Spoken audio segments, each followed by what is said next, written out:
આજે માંડવદાર જિલ્લા પંચાયતના મધ્યસ્થ આ સીટનું કાર્યાલયનું ઉદ્ઘાટન કરવામાં આવ્યું। માંડવદાર જિલ્લા પંચાયતની સીટ એની નીચે 4 તાલુકા પંચાયતની સીટો આવેલી છે। ચારે તાલુકા પંચાયતના ઉમેદવારો, જિલ્લા પંચાયતના ઉમેદવારો, સંગઠનના પ્રભારી, સંગઠનના મહામંત્રી, તાલુકા સંગઠનના પ્રમુખ અને મહામંત્રીશ્રી તેમજ આજુબાજુ ગામના સરપંચશ્રીઓ, આગેવાનશ્રીઓ અને ગામના આગેવાનો ખૂબ જ મોટી સંખ્યામાં અહીંયા ઉપસ્થિત રહ્યા હતા।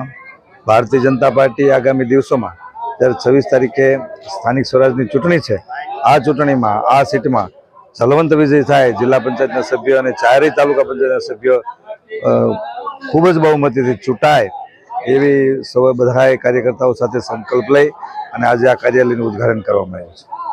ભાઈ માંડવદાર ગામે ભાજપનું કાર્યાલયનું ઉદ્ઘાટન કઈ બેઠક? આજે માંડવદાર જિલ્લા પંચાયતના મધ્યસ્થ કાર્યાલયનું અમારા પ્રભારી શ્રી દશરથજી ઠાકોરના હાથે ઉદ્ઘાટન થયું છે। અહીં અમારે ચાર તાલુકા પંચાયતની સીટો માંડવદાર જિલ્લા પંચાયત નીચે આવે છે।